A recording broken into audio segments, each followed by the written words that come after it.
السلام علیکم ورحمۃ اللہ وبرکاتہ۔ الحمد للہ رب العالمین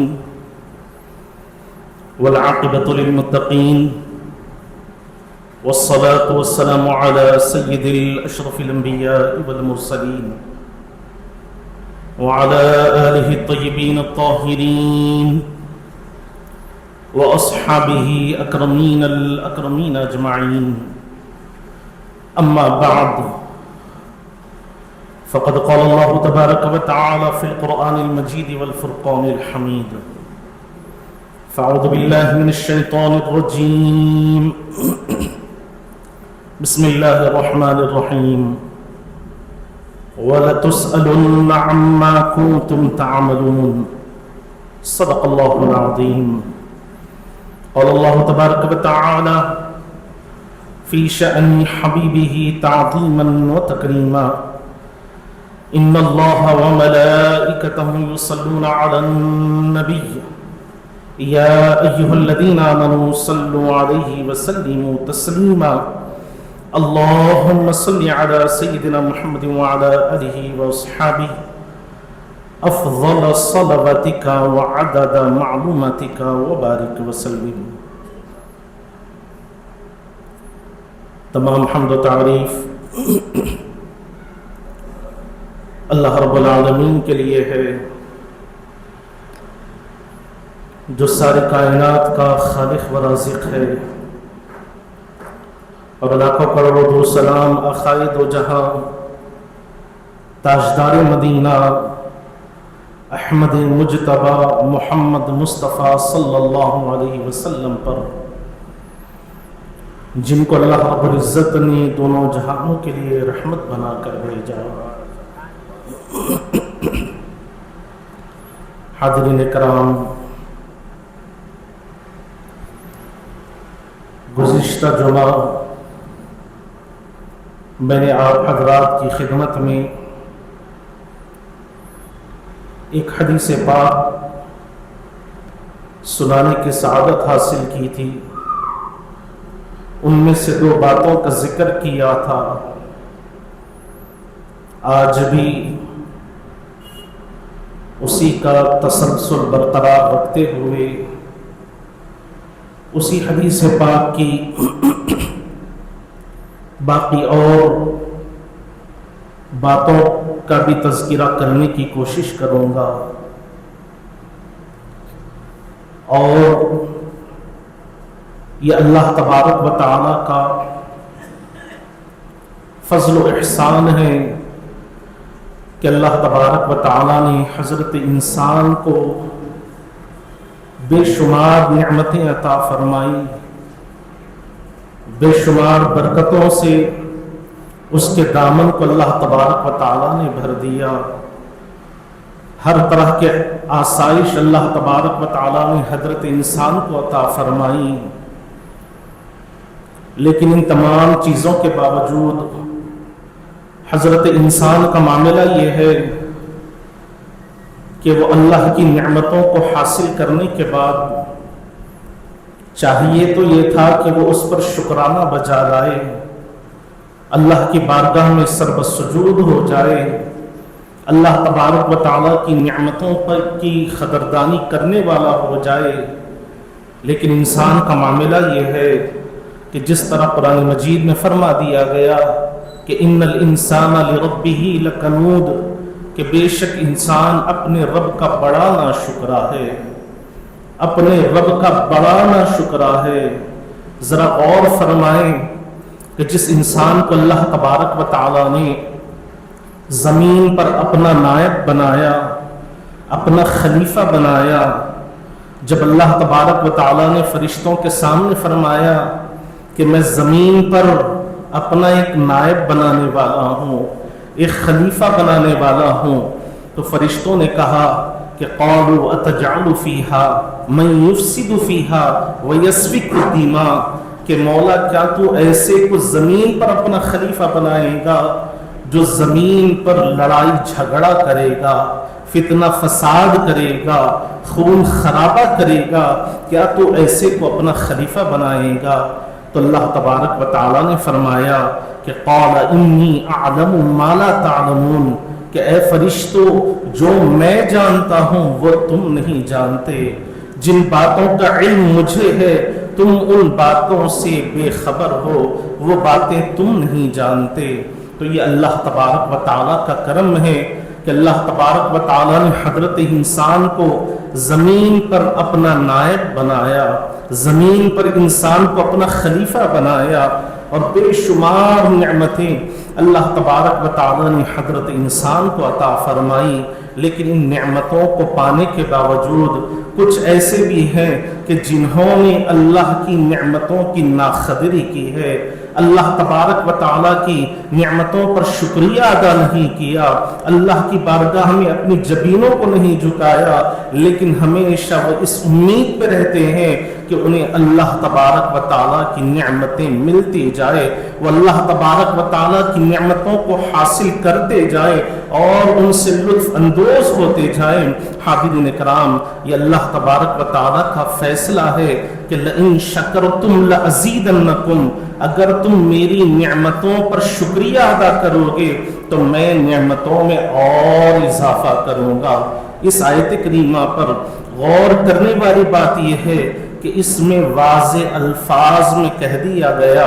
کہ تم میری نعمتوں پر شکر کرو گے تو میں اپنی نعمتوں میں اور اضافہ کروں گا۔ تو نعمت میں اضافے کا سبب اس نعمت پر شکرانہ بجا لانا ہے، اس نعمت کی قدردانی کرنا ہے، اللہ کی بارگاہ میں اپنی جبینوں کو جھکانا ہے، اللہ کے احکام کے سامنے اپنا سر تسلیم خم کرنا ہے، تب کہیں جا کر اللہ تبارک و تعالیٰ کی نعمتوں کا انسان حقدار بن سکتا ہے، اللہ تبارک و تعالیٰ کی عظمتوں کا انسان حقدار بن سکتا ہے۔ الغرض حاضرین کرام، حضرت انسان کو چاہیے کہ اللہ تبارک و تعالیٰ نے جب اسے دولت ایمان عطا فرمائی ہے، ایمان کی دولت سے اسے مالا مال فرمایا ہے، تو اسے اس کی قدردانی بھی کرنی چاہیے، اللہ کے احکامات کی پابندی بھی کرنی چاہیے، اور رسول اللہ صلی اللہ علیہ وسلم کے بتائے ہوئے راستے پر چلنا بھی چاہیے۔ اور قرآن مجید میں جس طرح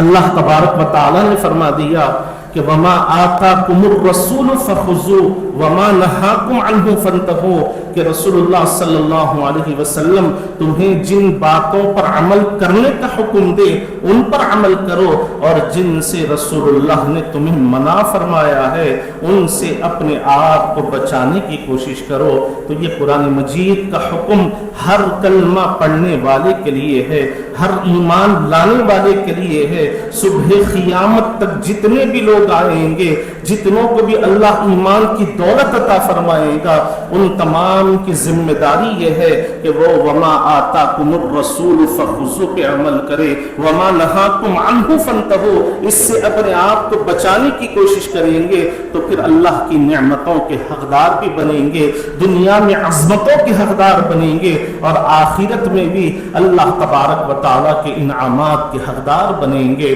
الغرض حاضرین کرام، گزشتہ جمعہ میں نے آپ حضرات کی خدمت میں جو حدیث پاک ذکر فرمائی ہے اس میں حضور پاک صلی اللہ علیہ وسلم نے فرمایا کہ حشر میں پل صراط کے پاس سے کوئی انسان اس وقت تک نہیں گزرے گا جب تک کہ وہ اللہ تبارک و تعالیٰ کے سوالات کا جواب نہیں دے دے گا۔ قرآن مجید میں جس طرح کہہ دیا گیا کہ وقفوہم انہم مسئولون، کہ اللہ تبارک و تعالیٰ پل صراط پر فرشتوں کو حکم فرمائے گا کہ ان لوگوں کو روکو، مجھے ان سے کچھ پوچھنا ہے، ان سے کچھ سوالات کرنا ہے۔ اور حضور نے فرما دیا کہ کوئی انسان اس وقت تک اللہ کی بارگاہ سے اپنا قدم پیچھے نہیں ہٹا سکے گا جب تک کہ وہ اللہ تبارک و تعالیٰ کے ان سوالات کا جواب نہ دے دے۔ تو میں نے گزشتہ جمعہ اس حدیث پاک میں سے دو باتیں آپ حضرات کی خدمت میں عرض کی تھی۔ کہ پہلی بات یہ تھی کہ پیارے آقا صلی اللہ علیہ وسلم نے فرمایا کہ اللہ تبارک و تعالیٰ پوچھے گا کہ عن عمرہ فیما افناہ، کہ میں نے تمہیں جو عمر عطا فرمائی ہے تم نے اسے کہاں پر گزارا ہے، کہاں پر فنا کیا ہے۔ میں نے جو 70 سال کی عمر دی تھی، 80 سال کی عمر دی تھی، 100 سال کی عمر دی تھی، یا اس سے زیادہ کی عمر دی تھی، اس زندگی کے ایک ایک لمحے کو تم نے کہاں پر استعمال کیا ہے، کن کن کاموں میں اپنی زندگی کے لمحات کا استعمال کیا ہے۔ انسان کو اللہ کے حضور میں اس کا جواب بھی دینا ہے۔ اور دوسرا سوال اللہ تبارک و تعالیٰ یہ پوچھیں گے کہ عن شبابی فیما ابلاہ، کہ میں نے جو جوانی تمہیں عطا فرمائی تھی تم نے اس جوانی کا استعمال کہاں پر کیا ہے، کیونکہ جوانی مستانی ہوتی ہے، انسان کی خواہشات میں اضافہ ہوتا ہے، اس لیے نوجوان کا معاملہ یہ ہے کہ وہ اللہ کی بارگاہ میں رغبت پیدا کرنے کے بجائے دنیاوی چیزوں سے زیادہ تر لطف اندوز ہونا پسند کرتا ہے، لوگوں کو دیکھ کر اپنے آپ میں تبدیلی پیدا کرنے کی خواہش پیدا کرتا ہے۔ اس لیے اللہ کے حبیب صلی اللہ علیہ وسلم نے فرمایا کہ عن شبابی فیما ابلاہ، کہ اللہ تبارک و تعالیٰ تم سے سوال کرے گا کہ میں نے تمہیں جو جوانی عطا فرمائی تھی اس کا استعمال تم نے کہاں پر کیا ہے۔ اور حاضرین کرام، اس کے بعد جو تیسرا سوال کیا جائے گا کہ عن مالہ من این اکتسبہ، کہ میں نے تمہیں جو مال عطا فرمایا ہے اس مال کو تم نے کیسے حاصل کیا ہے، اس مال کے ذریعے حاصل کرنے کے تم نے کیا اختیار کیے ہیں۔ یہ اللہ تبارک و تعالی ہر انسان سے سوال کرے گا کہ عن مالہ من این اکتسبہ، کہ تم نے مال کہاں سے کمایا۔ تو حاضرین کرام، یہاں پر ہمیں غور کرنا چاہیے کہ یہ ایک ایسا سوال ہے کہ جس کو اللہ تبارک و تعالیٰ کے حضور میں ہر انسان کو کھڑا ہونا ہے اور اپنے ایک ایک پیسے کا حساب اللہ کے حضور میں پیش کرنا ہے، ایک ایک روپیے کا حساب اللہ کے حضور میں پیش کرنا ہے۔ اگر مال حلال طریقوں سے کمایا ہے، حلال ذرائع سے حاصل کیا ہے، تو پھر وہ انسان کے لیے اللہ تبارک و تعالیٰ کی نعمتیں موجود ہے۔ اگر انسان نے ایک روپیہ بھی، ایک پیسہ بھی حرام کے ذریعے سے حاصل کیا ہے، لوگوں کو دھوکہ دیتے ہوئے حاصل کیا ہے، یا لوگوں کے ساتھ بد کلامی کرتے ہوئے، انہیں اذیتیں پہنچاتے ہوئے اگر اس نے مال کو حاصل کیا ہوگا تو یہی مال اس کے لیے آخرت میں وبال بن جائے گا۔ دنیا میں تو وہ اپنے آپ کو بچا لے گا، اس مال سے رشوت دے کر، لوگوں کو پیسے دے کر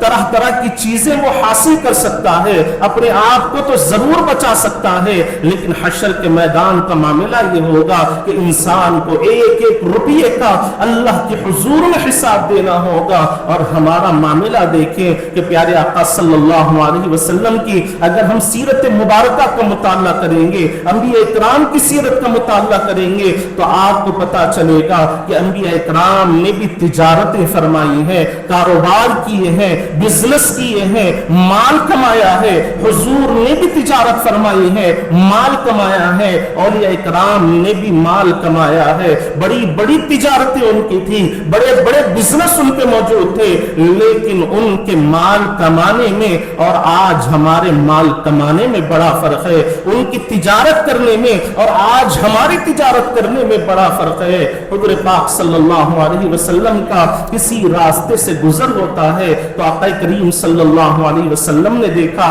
کہ ایک شخص ایک مقام پر گیہوں بیچ رہا تھا۔ حضور پاک صلی اللہ علیہ وسلم اس شخص کے قریب جاتے ہیں اور اس کے گیہوں میں اپنا دست مبارک ڈال دیتے ہیں۔ جب حضور نے اپنا دست مبارک اس میں ڈالا تو اوپر جو گیہوں رکھے ہوئے تھے وہ سوکھے ہوئے تھے، اور جب حضور کا دست مبارک اندر گیا تو اندر ایسا محسوس ہونے لگا کہ اندر کے گیہوں گیلے ہیں، پانی میں وہ بھیگے ہوئے ہیں۔ جب حضور نے اپنا دست مبارک باہر نکالا تو اس پر کچھ گیہوں لگے ہوئے تھے، تو حضور نے اس شخص سے پوچھا کہ اس میں تمہارے جو گیہوں ہیں اوپر خشک ہے اور اندر گیلے محسوس ہو رہے ہیں، تو اس شخص نے عرض کیا کہ یا رسول اللہ صلی اللہ علیہ وسلم اب بارشیں بہت زیادہ ہو رہی ہیں اور ان بارشوں کی وجہ سے میرے گیہوں بھیگ چکے ہیں۔ تو آقا کریم صلی اللہ علیہ وسلم نے ارشاد فرمایا کہ اگر گیہوں بھیگ چکے تھے، پانی سے گیلے ہو چکے تھے، تو تمہیں یہ کرنا چاہیے تھا کہ سوکھے ہوئے گیہوں الگ مقام پر رکھتے اور بھیگے ہوئے گیہوں الگ مقام پر رکھتے، خشک گیہوں کو الگ جگہ رکھتے اور گیلے ہوئے گیہوں کو الگ جگہ رکھتے، لیکن تم نے ایسا معاملہ اختیار کیا کہ تم نے گیلے کو اور خشک گیہوں کو ایک جگہ رکھ دیا اور لوگوں کو تم دھوکہ دینے کی کوشش کر رہے ہو۔ اس پر حضور پاک صلی اللہ علیہ وسلم نے ارشاد فرمایا کہ من غشا فلیس منا، کہ جو لوگوں کو دھوکہ دیتا ہے وہ ہمارا ہو ہی نہیں سکتا۔ اللہ اکبر! ذرا غور فرمائیں کہ حضور نے کیا فرمایا کہ من غشا فلیس منا، کہ جو لوگوں کو دھوکہ دیتا ہے وہ ہمارا ہو ہی نہیں سکتا۔ اور جن لوگوں نے حلال طریقے کو اپنا لیا، صحیح راستے کو اپنا کر تجارتیں کی ہے، کاروبار کیے ہیں، تو اللہ تبارک و تعالیٰ نے انہیں بلند و بالا مقامات بھی عطا فرمائے ہیں، انہیں بڑی عزت اللہ تبارک و تعالیٰ عطا فرماتا ہے، ان کی اولاد میں بھی برکتیں عطا فرماتا ہے، اور اولاد کے قلوب میں بھی اللہ تبارک و تعالیٰ اپنی محبت کو پیدا کرتا ہے، رسول اللہ کی محبت کو پیدا کرتا ہے، اور وہ بچے دنیا میں جب آتے ہیں تو دنیا والوں کے لیے خیر کا ذریعہ بنتے ہیں، بھلائی کا ذریعہ بنتے ہیں۔ حاضرین کرام، روایات میں آتا ہے کہ حضرت فاروق اعظم رضی اللہ عنہ کا دور خلافت ہے، اور آپ کا یہ معمول مبارک رہا کرتا کہ آپ رات ہوتے ہی اپنے غلام کو ساتھ لے لیتے اور مدینہ پاک کی گلیوں میں گشت فرمایا کرتے اور یہ دیکھا کرتے کہ کہیں پر کوئی میرا رہنے والا، مدینہ پاک میں رہنے والا تکلیف میں مبتلا تو نہیں ہے، کیا کسی کے پاس اناج تو موجود نہیں ہے، کیا کوئی آج بھوکا تو نہیں سو گیا ہے۔ اس خیال سے ہر رات آپ اپنے خادم کو لے کر، اپنے غلام حضرت اسلم کو لے کر مدینہ پاک کی گلیوں میں گشت فرمایا کرتے۔ ذرا غور فرمائیں، یہ ہمارے امیر المؤمنین ہے، یہ خلیفہ وقت ہے، یہ ہمارے لیڈر ہے، اور اگر آج کی دنیا کے لیڈروں پر نظر ڈالیں تو آج بالکل اس کے برخلاف معاملات ہمیں نظر آئیں گے، اس کے برخلاف کام ہمیں نظر آئیں گے۔ الغرض حاضرین کرام، حضرت فاروق اعظم رضی اللہ عنہ کا ایک گھر کے پاس سے گزر ہوتا ہے تو آپ نے دیکھا